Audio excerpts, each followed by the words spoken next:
Hello guys, welcome back to my channel earth mom Dehradun. मैं हूं ज्योति और वेलकम है आप सभी का मेरे चैनल में। अगर आप इस वीडियो के माध्यम से चैनल में नए जुड़े हैं तो मेक श्योर चैनल को सब्सक्राइब ज़रूर कीजिए। साथ ही साथ नीचे एक बेल नोटिफिकेशन है, इसको जल्दी से हिट कर दीजिए ताकि मेरे आने वाली हर वीडियो का नोटिफिकेशन आप सभी को सबसे पहले मिल जाएगा। तो चलिए आज का रिएक्शन वीडियो हम लोग शुरू करते हैं। आज का कॉन्टेंट बेसिकली मैंने अपनी रिएक्शन वाली बहनों से लिया है और ज़्यादा मेहनत मुझे करनी नहीं पड़ी और मेरी बहुत ज़्यादा हेल्प हो गई, क्योंकि मैं 2-3 दिन से सोच और समझ ही नहीं पा रही थी। ऐसा लग रहा था कि मेरे दिमाग की बत्तियां ही बंद हो गई हैं। एग्जैक्टली पता ही नहीं चल रहा था कि क्यों हो रहा है, कौन कर रहा है और रीज़न क्या है। इन सारी चीज़ों के बीच में मैं इतनी फंसी हुई थी, लेकिन 2 वीडियोज़ मेरे सामने ऐसी आई, 2 वीडियोज़ मैंने ऐसी देखी जिसके बाद कहीं ना कहीं मैंने भी इस बारे में सोचना शुरू किया और यस, डॉट्स कहीं ना कहीं उस जगह जाके ही कनेक्ट होते हैं, राइट। तो यहाँ पे एक नया कहानी जो शायद आपके लिए पुरानी हो, लेकिन मैंने वो वीडियो आज ही देखी है। मैं ये नाइट में शूट कर रही हूँ, आप लोगों को मॉर्निंग में 11 बजे तक मेरा ये वीडियो मिल जाएगा। और प्लीज़ सब्सक्राइब ज़रूर किया करो। आप लोग इतने प्यारे प्यारे कमेंट करते हो, इतना दिल खोल के सपोर्ट करते हो कि मैं क्या ही बताऊँ। इतना प्यार आता है आप पे कि नज़र ना लग जाए आप में से किसी को भी। तो सब्सक्राइब भी कर लिया करो, ठीक है। तो मैंने एक वीडियो देखी जो हो सकता है कि आपने देख ली होगी, क्योंकि जैसे कि मैंने बताया कि मैंने अपनी रिएक्शन वाली बहन से ही ये कंटेंट लिया है। जबलपुर की कहानी, जबलपुर की कहानी जो अभी तक सोशल मीडिया पे आई ही नहीं थी और एग्जैक्टली हमें पता ही नहीं था कि जबलपुर में भी कोई कहानी हुई थी। अभी तक हमें भोपाल की कहानी पता थी, अंबाला की पता थी और सिवान की पता थी, लेकिन ये नहीं पता थी कि जबलपुर में भी कोई कहानी हुई थी। तो जब जबलपुर की कहानी सुनी, अब क्योंकि इस कहानी को हमने सुना है, इस कहानी में कितनी सच्चाई है, ये कहानी कितनी झूठ है, ये तो वही कैरेक्टर बता सकते हैं जो इस कहानी के मुख्य पात्र हैं, ठीक है। इस कहानी को सोशल मीडिया पे आए हुए तकरीबन 3 दिन हो गए हैं। मेरे को ही लेट पता चला क्योंकि मैंने ही वो वीडियो लेट देखी, लेकिन ऑलमोस्ट 2 से 3 दिन हो गए हैं। लेकिन किसी ने भी ये नहीं बोला कि वो कहानी झूठी है। इनफैक्ट जो मुख्य पात्र हैं उन्होंने भी नहीं बोला कि ये कहानी झूठी है। तो कहानी कुछ इस तरीके की है कि हम सब ने एक वीडियो देखी थी जगत दीदी की, जहाँ पे उन्होंने बहुत रोते हुए अपनी इंगेजमेंट टूटने का कहानी बताई थी। अब यहाँ पे जगत दीदी ने ऑफिशियली अपने चैनल से अपनी सगाई टूटने का ऐलान किया था और बोला था कि तोड़ रही हूँ मैं ये शादी, मैं खुद से अपनी शादी तोड़ रही हूँ। अब खुश हो गया सब कुछ। वो उस दिन काफ़ी रो रही थी, जिसका बुरा बहुत सारे लोगों को लगा था कि जिस सगाई के बाद ऑडियंस इतनी खुश थी, इतनी खुश थी। आप जानते हैं कि मैं जगत दीदी से बहुत डिसअपॉइंट हुई। इसका रीज़न पता है क्या है? कि मैं उनको बहुत प्यार करती थी, मुझे वो सच में बहुत अच्छी लगती थी। और जितनी भी सिंगल लेडीज़ है ना पार्टी पे, मैं उनकी बहुत सारी गलतियां इग्नोर कर देती हूँ, बहुत सारी गलतियां, सिर्फ ये सोचते हुए कि वो सिंगल लेडी है। हमेशा इंसान सही करे वो पॉसिबल नहीं होता। तो हमेशा मेरे दिल में एक सॉफ्ट कॉर्नर सिंगल लेडी के लिए होता है, और इनके लिए तो बहुत ज़्यादा था। मैं लिटरली उस दिन बहुत खुश हुई थी। मेरी वीडियो आज भी है वो वीडियो, जब इनकी सगाई मैंने सुनी, जब इनकी सगाइयों की रील्स आने लगी ना, जिस दिन इन्होंने शादी के लिए हाँ बोला था, मैं इतनी खुश हुई, इतनी खुश हुई, क्योंकि इनका वो प्यारा सा नेचर, रिस्पेक्टफुल बात करने का तरीका, वो सब चीज़ें मुझे बहुत अच्छा लगता था। मैं इन्हें देखती थी पर इन पर रिएक्शन नहीं बनाती थी, इनको देखती थी। हाँ, पहला वीडियो बनाया था उस दिन, आज भी याद है। फर्स्ट वीडियो मैंने इनके ऊपर रिएक्शन का उस दिन बनाया था जिस दिन इन्होंने शादी करने के लिए हाँ बोली थी, जिस दिन इनके भाई ने इनसे शादी करने के लिए हाँ बुलवाई थी। उस दिन इनके सारे दोस्त इंस्टाग्राम पे रील डाल रहे थे, मेहंदी के गाने, ये गाने, वो गाने। उस समय पे सिर्फ ये दिखाया था कि शादी के लिए हाँ बोली है। मैं बहुत खुश हुई थी। पहला वीडियो मेरा उस दिन इनके लिए आया था। उसके बाद दूसरा वीडियो मेरा उस दिन आया जिस दिन इनकी सगाई हो गई, जिस दिन इनकी सगाई हुई उस दिन दूसरा वीडियो आया। तो जब ये सच्चाई सामने आई ना, तो दिल बहुत टूटा, मतलब बहुत दुख हुआ। ऐसा लगा कि यार ऐसा भी हो सकता है, इतना गंदा वाला सच भी हो सकता है। तो मैं पर्सनली बहुत डिसअपॉइंटेड हुई थी, मतलब मुझे बहुत बुरा लगा था, क्योंकि मैं बहुत पसंद करती थी उन्हें। तो मैं आपको आगे की कहानी बता रही थी, कहाँ मैं पीछे फ्लैशबैक में चलेगी, थोड़ा सा मैंने सोचा बता देती हूँ। तो क्या हुआ था कि हमने ये देखा कि इन्होंने अपनी सगाई टूटने का ऑफिशियली यहाँ पे अनाउंसमेंट किया, बट सगाई कैसे टूटी, कैसे नहीं टूटी, किसने तोड़ी, हमें ये पता था कि सोशल मीडिया पे इन्होंने, क्योंकि यही बोला कि शादी मैंने तोड़ी है, सगाई मैंने तोड़ी है। आज तक कभी कोई बात जगत दीदी ने नहीं बोली, आज तक कभी कोई बात जगत जीजा जी ने नहीं बोली। हालांकि जगत जीजा जी का नाम बहुत बार आया, बहुत जगह आया और आज तक भी आता है। आज भी आप देखना, हर कुछ दिन के बाद जगत भैया कुछ ना कुछ इनडायरेक्टली डायरेक्टली ऐसे टोंट मारते हैं जो डायरेक्टली इनडायरेक्टली सीधा जगत जीजा की तरफ ही होती है, ठीक है, उसी तरफ होती है। अब जो कहानी जबलपुर की आई वो ये आई कि जबलपुर में जगत दीदी को बकायदा भोपाल से वहाँ पे बुलाया गया। जगत दीदी अपने फैमिली मेंबर के साथ, भाई के साथ या मम्मी के साथ, किसी के साथ जबलपुर में गई। वो वहाँ पे गई, एक होटल में ये लोग मिले। जगत दीदी ये सगाई तोड़ना नहीं चाहती थी।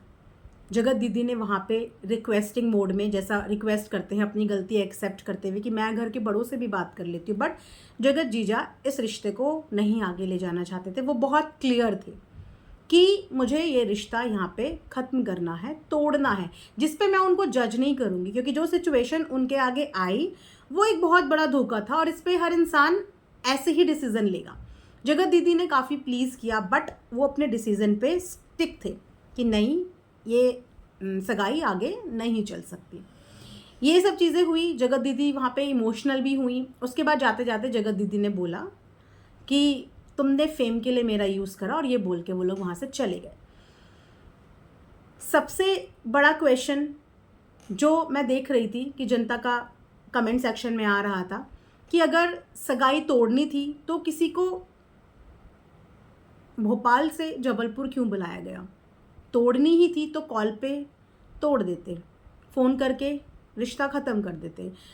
पहले भोपाल से जबलपुर बुलाया गया और उसके बाद वहाँ पे ये रिश्ता तोड़ा गया। ये कुछ शिकायतें, कुछ कमेंट्स मैं पढ़ रही थी कमेंट सेक्शन में, मेरे नहीं, क्योंकि मुझे ये कहानी अब पता चल रही है कि ऐसी भी कोई कहानी आई है, ठीक है। तो ये वाला सीन हुआ था सगाई का। अब आप लोग थोड़े दिन पहले जगत भैया का एक व्लॉग याद कीजिए।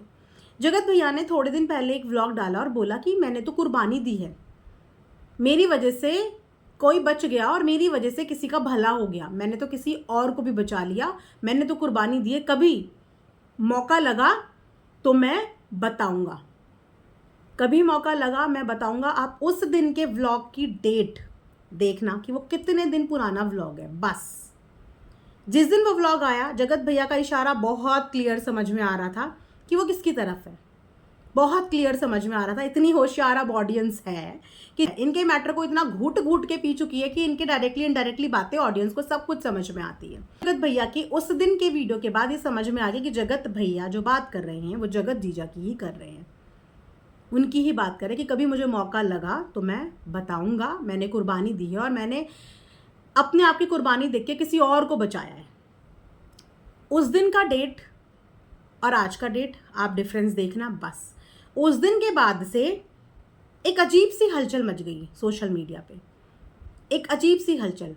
जो चीज़ें इतने टाइम पहले दब गई थी, ऑलमोस्ट ख़त्म हो गई थी, वो चीज़ें वापस से उस व्लॉग के बाद से पनपने लगी।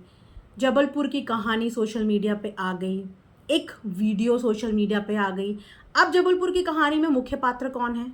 जगत दीदी, जगत जीजा। जो वीडियो आई है उसमें मुख्य पात्र कौन है? जगत दीदी, जगत जीजा। क्या इस वीडियो के जो लीक हुआ है, इसके लीक होने से जगत भैया का कोई बेनिफिट है? आप सोचिए और बताइए, इस वीडियो के लीक होने से क्या जगत भैया का कोई बेनिफिट है, या इस वीडियो के लीक होने से जगत दीदी का कोई बेनिफिट है? जगत दीदी की तो डिफेमेशन है और जगत भैया का इसमें कोई फ़ायदा ही नहीं है, क्योंकि इसमें जो इंसल्ट हो रही है वो हो रही है जगत जीजा की। किसकी इंसल्ट हो रही है? जगत जीजा की।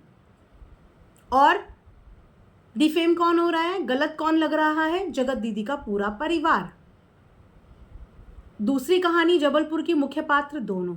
ये दोनों कहानियाँ उस दिन जो जगत भैया ने एक तीर छोड़ दिया कि मैं वो बात कभी बताऊंगा, मैं वो बताऊंगा कि मैंने क्या कुर्बानी दी है और कैसा क्या किया है, उनके बताने से पहले ही, उनके मुंह खोलने से कुछ पहले ही ये चीज़ें सोशल मीडिया पे धीरे धीरे आने लगी, जो कि एक्चुअली एक वीडियो 4 दीवारी के अंदर की है और एक कहानी 2 लोगों के बीच की है। जो कहानी 2 लोगों के बीच से बाहर आई और अगेन एक 4 दीवारी की वीडियो भी 4 दीवारी से बाहर आई और सोशल मीडिया पे आ गई।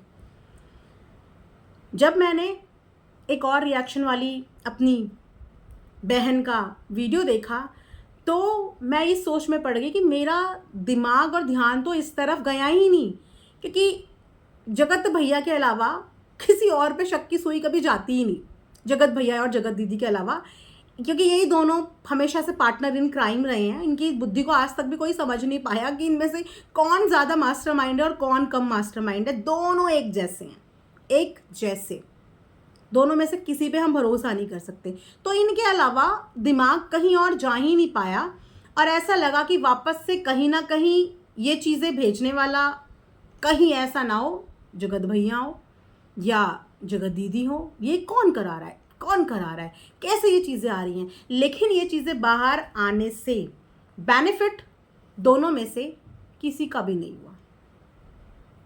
जगत दीदी का तो बिल्कुल भी कोई बेनिफिट नहीं हुआ, बिल्कुल भी। इनफैक्ट उनका तो और ज़्यादा बुरा हो गया, ठीक है।